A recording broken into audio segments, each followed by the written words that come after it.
Fear the Walking Dead, Episode 4, Not Fade Away. This was definitely a great episode because it did some things that I wasn't expecting, and mostly it was that the military was kind of just like they were kind of the bad guys in this episode, and I enjoyed that because I think we all knew the military was going to fail, and I'm sure there are a billion different aspects, to the crazy zombie apocalypse, but to see it where it's like, okay, just kill off people that are uninfected was very interesting because I feel like that's a huge leap and a major extreme compared to little stuff like lying about doctors coming in and saying like, oh, well, eventually this will come in and that'll come in, which, they did get the doctor, and of course it would take way longer than they would ever say it would. But to see them, have these characters like, it's the military, to see it where they kind of fail even without failing because they're just killing people was really interesting. And I actually thought that was a great concept because I thought it was just going to be, alright, obviously we know the military is going to fail and it's going to go into The Walking Dead. It's just going to be screwed up anyway. It's just a matter of how fast it's going to happen. But to see that even when the military was functioning, that they were just wiping people out left and right. That there's just, dead people all within the streets. Excuse me. Because, they don't have the resources. And that I would assume that that's probably the case, which isn't nearly a good enough. There is no good reason to do that. But it's like, okay, well, we find this person or that person, kill them. Like, just shoot them. Pretty much no warning, nothing like that. And and I love the way that they did this with the people just in this house. We find them in the beginning of the episode, and what I thought was we would actually see these people get rescued, but they were kind of used as sort of a story device, like a metaphoric story device, where they're found in the beginning, and it's simple. Like, they're found by one person, they're recognized by another person and ignored, by a third person. So then we have like our two kind of main components, which are Madison and Travis. One who, recognizes that this happened, and the other who completely ignores that it happened. And they both, of course, realize it during the night because neither of them fully recognize that it may or may not be a thing until it's nighttime, which hard to argue that it's the sun reflecting off of something when it's, dark out. But just the way that all of that played out was incredibly well done, I thought, and I really enjoyed seeing Madison, even though it was insane, seeing her go outside and we get to see what's happening outside this designated zone, and it brought up a lot of questions, like especially after Travis went to talk to the guy, the CEO, the commanding officer, after he mentioned like, oh, my son said he saw a reflection, and there's some people up on the hill, and the guy flat out lies to him, which I believe was probably towards the middle of the episode. That's when they were just full-on bad guys. Because up until that point, it was just like, crappy military. They're saying this is coming in, but they can't really say like, oh, maybe in 2 weeks we'll get this or get that, because it would just cause panic. So that was just typical. Like, you just tell people soon and soon, no big deal. But when he flat out lied to him, like, nope, that can't be the case, because we went house to house and cleared everything out. It was like, now he's just flat out lying, because obviously you would have found these people who have been hiding in this house, and they used that to go and basically kill these people off, which it just makes it even crazier. Like, in one respect, like I said, it's either resources, which it most likely is.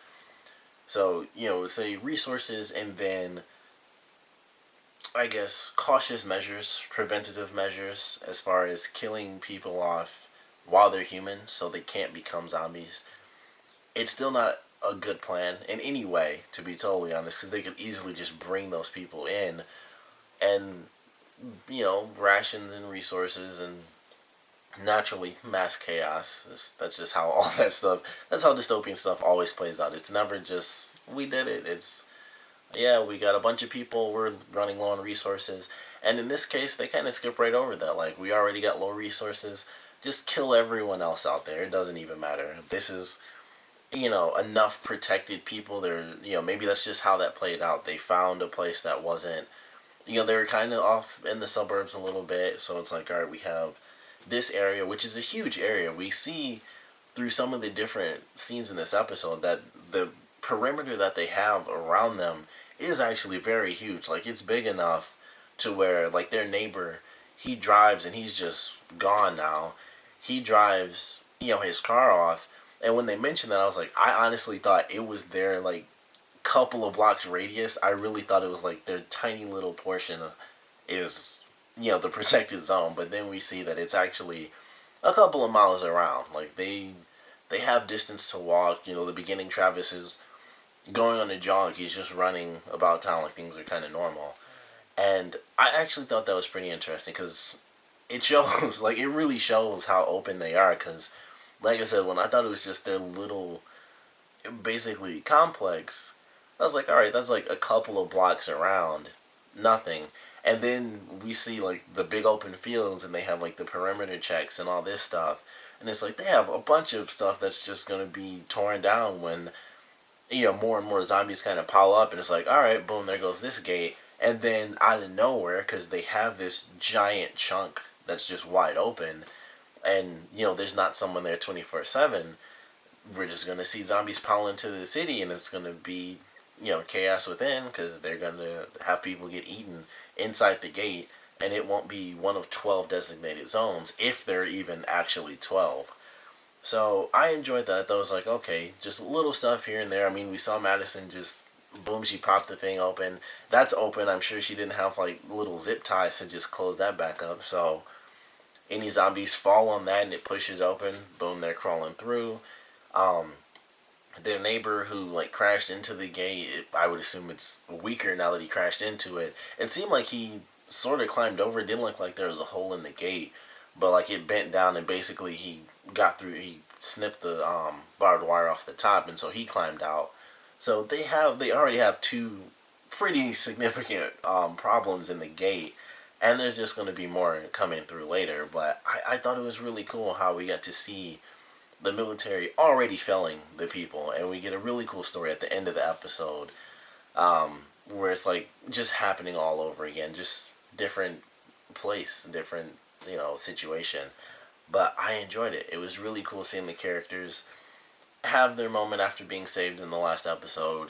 How quickly, even that, and of course it's because it's only a couple episodes. We only get like 8 episodes or 6 episodes because we only have 2 more.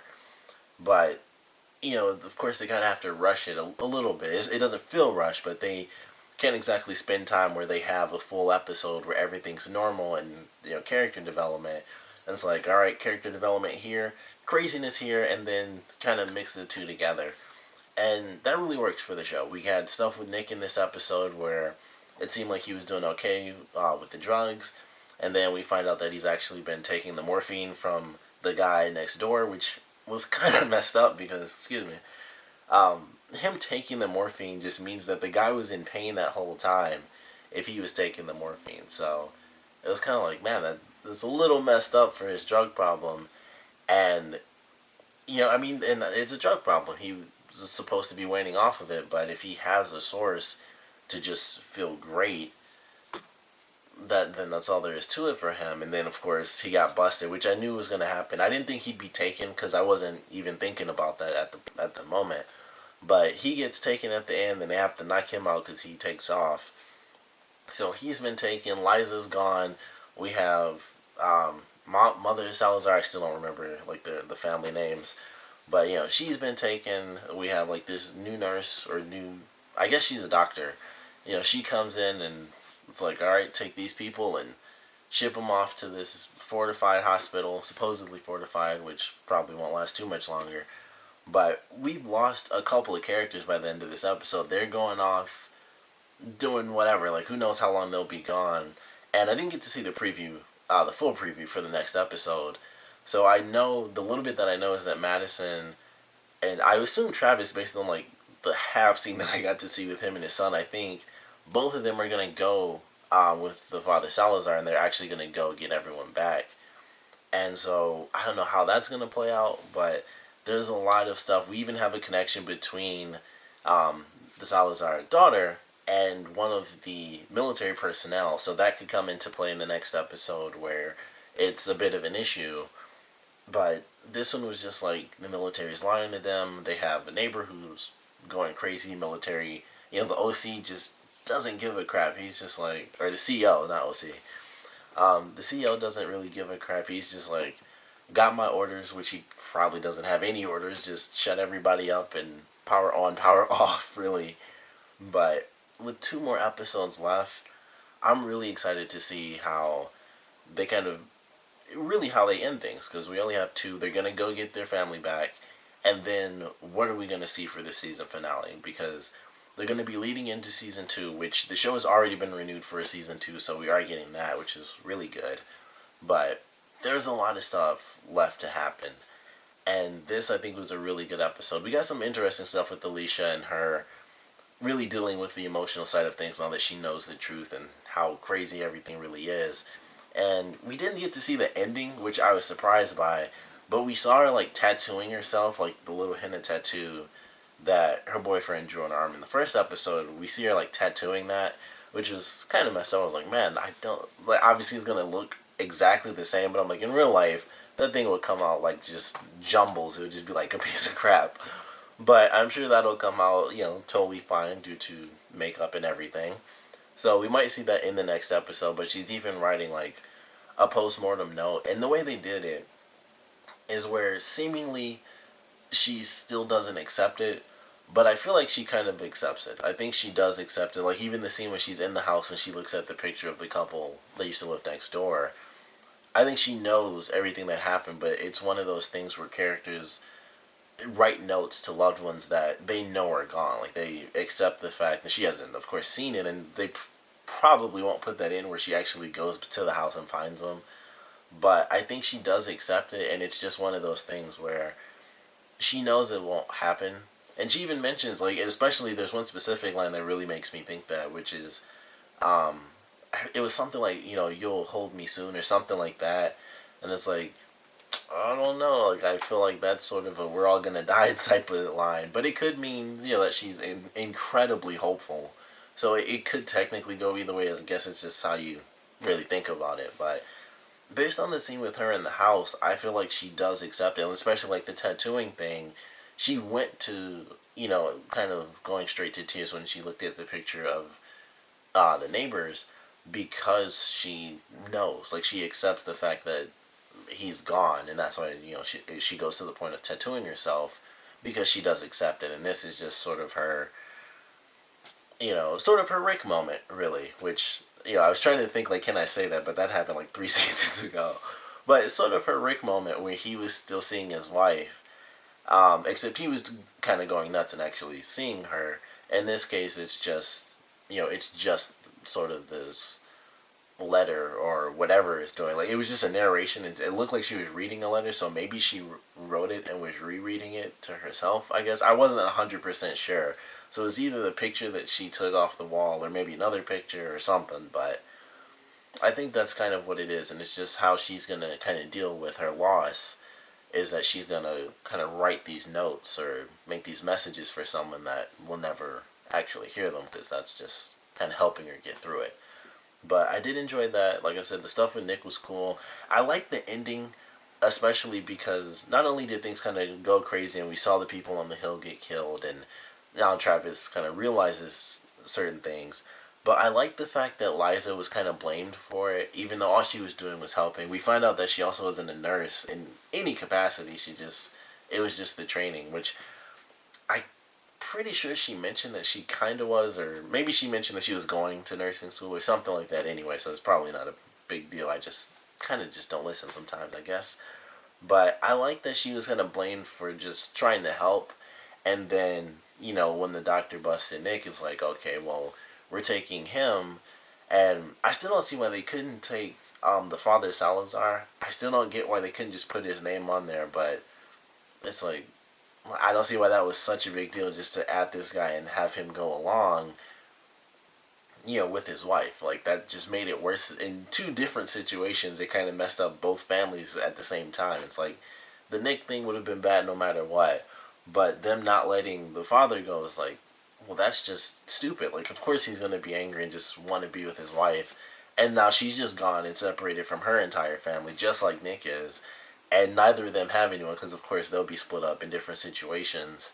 So I'm still not 100% sure why they couldn't just put him on the list, and simple as that. But either way, madness ensues, and now we have 2 more episodes of craziness leading to what I can only expect is going to be a crazy season finale. But I enjoyed this episode. I like the character moments. I love the fact that the military is basically just a bad guy in this. It's not just that they're gonna fail eventually, like we all know, but they add an element of, even when they were kind of doing the right thing, they were also failing at the same time because they're just killing off a bunch of innocent people, just killing people off in the streets. There were a buttload of dead bodies when Madison went out, in the field, and it was just like there's a guy leaning up against the um, piece of board that says no evac. There's a guy in the street with a handgun. There was like other bodies, and then there was the woman that was like right next to the car. So it was just an interesting added dynamic to them already, failing in the future. Like, we know they're gonna fail, and then it's like, wow, even before that, they're just killing people and not really helping anyone, except for seemingly 12 different places. Like, honestly, with the lies they gave, I'm wondering if they're the only people even in control in the whole city. Like, I just don't know.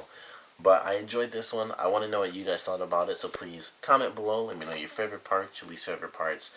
And with the family going and on a rescue mission in the next episode, I want to know how you guys think that's going to play out. Because I'm sure none of the characters are actually going to die off. I'm pretty sure everyone's going to live from this season to the next, at least, because this one only has 6 episodes. So I think season 2 is when we'll get into like scary Walking Dead territory where we have to actually worry, who will live and who will die. Because we do have quite a few main characters already. And, they were already introduced in the second episode, really. It's like, here's pretty much all the main characters. So I think season 2 is when we're going to actually have to start worrying about that. So I don't think anyone will die. But I don't know if they're going to go back to their home. Like, I don't know how many of them are going to leave, the quarantine zone to find their way to the hospital. But I'm excited either way. But like I said, I want to know what you guys think will end up happening. And, of course, what you thought about this episode. So please comment below, let me know. And thanks for watching.